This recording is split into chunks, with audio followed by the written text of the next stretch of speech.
at the University of Michigan, University of Maryland, researching marine bacteria. He also helped pioneer metagenomic sequencing, transforming how scientists study the ocean microbes. His work continues to shape our knowledge on marine ecosystems and their global influence. A committed researcher and mentor, he champions collaboration and supports future leaders in microbial oceanography. Everyone, please join me in a very warm welcome for Dr. Heidelberg.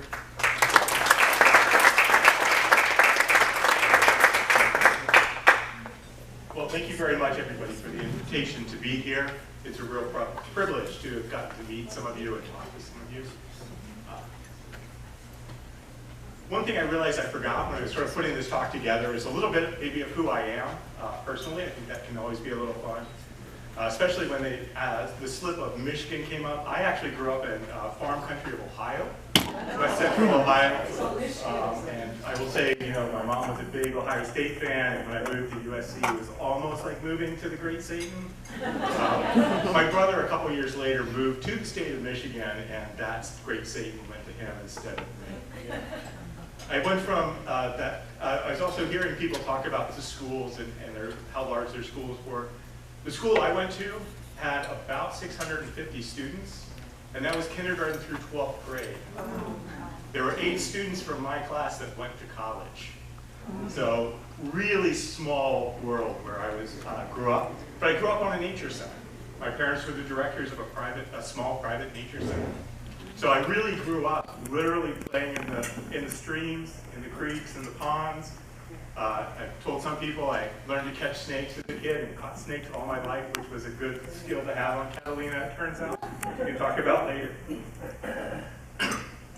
But I wanted to get out of the Great Flat of Ohio, so I actually selected my undergraduate by saying, well, what's in the Smoky Mountains, the closest sort of mountains to Ohio, and picked a small liberal arts school there called Marable College. Again, I did not want to go to an Ohio State or State University because of what I came from was so small.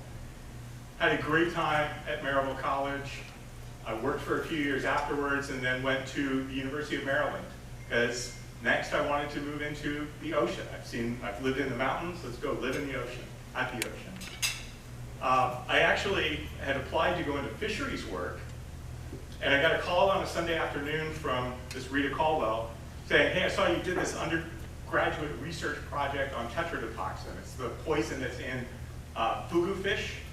And I'd done some work on that as undergrads, and she had some ideas that this was actually being synthesized by bacteria. And she was like, well, do you want to come to my lab and work on that? I was like, sure.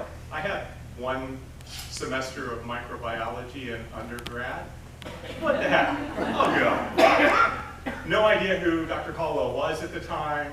And it turns out she's actually a very famous scientist. While I was there, she went on to be the 11th director of the National Science Foundation. So it was a big deal, and we got along great. I will say, as I got out of graduate school, I was a little burned out. I really loved my small liberal arts teaching college that I went to. That's what I think I want to do. And I got a lot of interviews, but I'm a pure ecologist, and any small school, you're going to have basically 1 microbiologist, and they're also going to be your genetics person. And I don't have genetics, so they say, well, can you do genetics? And I said, well, I can learn. And never got a call back. At the same time, this new research institute was opening up called the Institute for Genomic Research. And a postdoc in our lab, in Dr. Caldwell's lab, had gone there to be faculty. So I called up Rebecca and said, hey, Rebecca, I'm not getting any callbacks for these teaching positions because they want me to teach genetics, and I don't have that skill yet. But if I postdoc with you at this Genomic Institute, I can look indignified when they say, can you teach genetics? And say, I'm postdoc for 18 months at the Institute for Genomic Research. What do you think? I'd still be saying no. But they wouldn't realize that I figured it until too late. So I started at Tiger, and Tiger was doing the very first free living organism genomes, so long before the Human Genome Project was done. Working with Rebecca as a postdoc, and was there for about 6 months. Really was having a lot of fun. I was surprised by this, I will admit. Had a lot of fun. And about 6 months in, I get the call, John Heidelberg, please dial 3500, which is the president's office. I said, oh crap. Call up, and they say, Claire, the president would like to see you immediately if that's available. I said, okay, of course it's available. I'm a postdoc. She's the president. I got in and Claire was like, I assume you've heard that Rebecca has just turned in her 2 weeks notice. I was like, nope, didn't mention that to me either. And she goes, do you want to be promoted to the faculty and take over her projects? It's like, sure. I am 6 months out of my PhD, have 6 months of a postdoc under my belt, and they gave me about $12 million in grants. It was a blast. And really had a lot of fun at Tigers. I was there for, I think, about 15 years in total. Did things like the Vibrio cholera genome project, the causative agent of cholera. Worked on the genomes of bacteria that can survive about 3,000 times more radiation than we can totally blow their DNA apart and put it right back together again.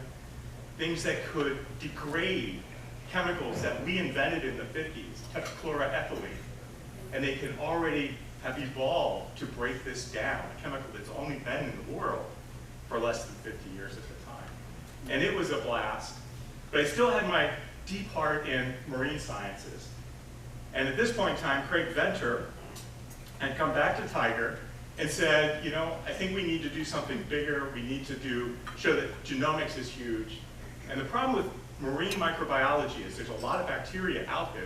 Basically, in the cleanest seawater, there's still 1 million bacteria per mil. But we can't grow any of them on petri dishes.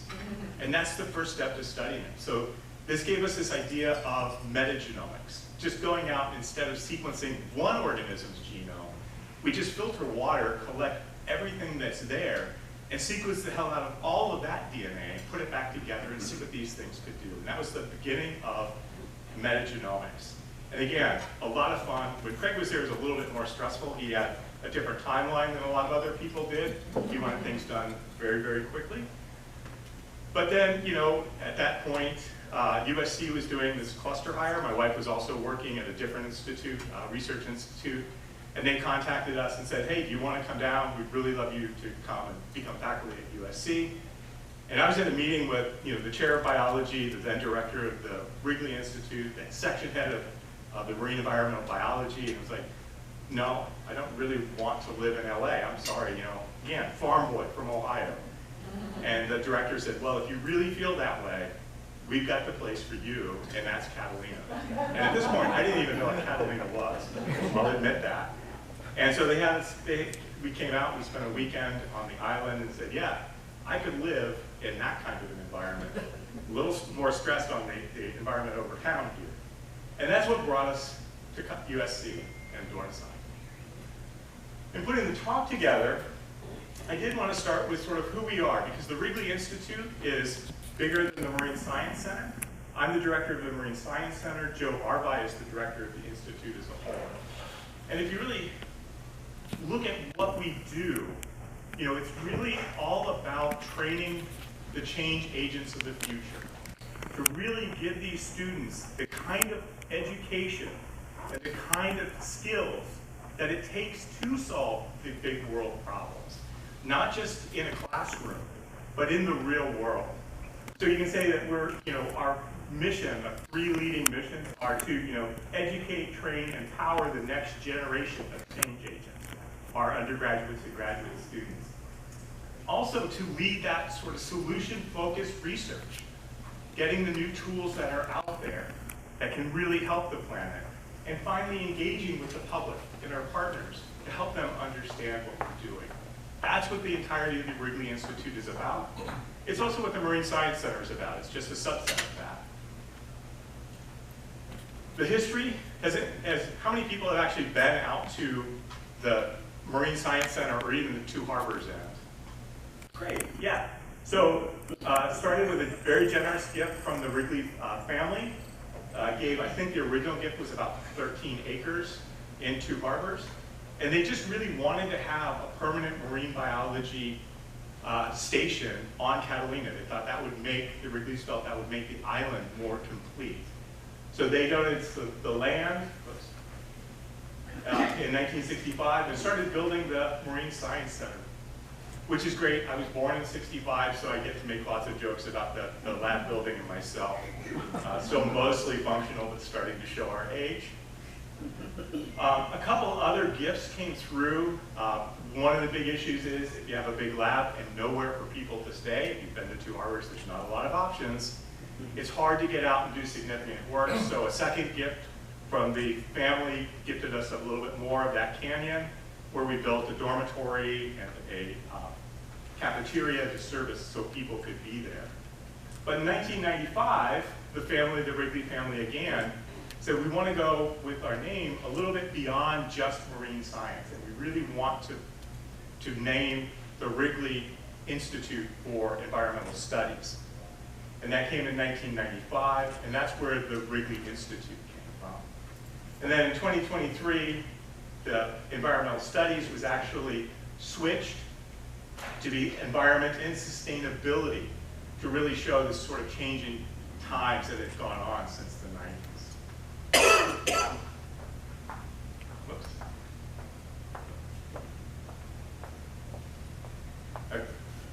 Okay, and I'm not going to dwell on this. These are the other pieces. This is the Marine Science Center. The other pieces of the Wrigley Institute include the Environmental Studies program. This is the degree granting undergraduate program.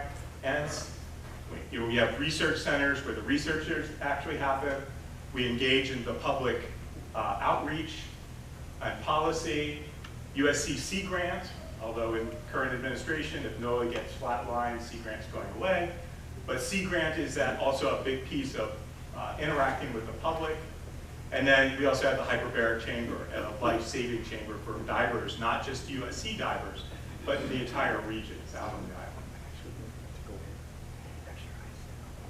So a lot of my talk, because I'm the director of the Marine Science Center, is going to be sort of there. It does sort of flip back and forth into the larger picture of what Wrigley does, but a lot of it's catered towards, the island. So what we are, I think most people here hopefully aren't like me when I moved to LA, know what Catalina is, 22 miles away. But if you think of this as a marine science center, it's a completely unique environment. We leave from the Port of LA of Terminal Island, one of the most impacted ports between LA and Long Beach in the world, and go from that, the Port of LA, and go 22 miles to some of the cleanest water in the area. It's an amazingly diverse transect that we just make almost every day. And this lets our researchers do stuff either on the port side in the marine system, human impacts, coastal megacity, all of that, as well as get to near blue water, as an oceanographer would call it. Really clean, pristine environment. This is a picture of the campus, if you haven't been there. Again, we have teaching facilities. This is that lab building that was originally built, and that we have a lecture hall and a couple of probably 3 now, smaller teaching rooms, classrooms, typical classrooms. With COVID, they're all Zoomified. We can have guest speakers when our classes are out on the island from around the world come in and talk in our classrooms. We have a conference facility. The Boone Center is sort of right up here. These houses over here. We have the laboratories set in here. I have a personal lab in there, but teaching labs as well as research labs are all in there. Dining support, cafeteria.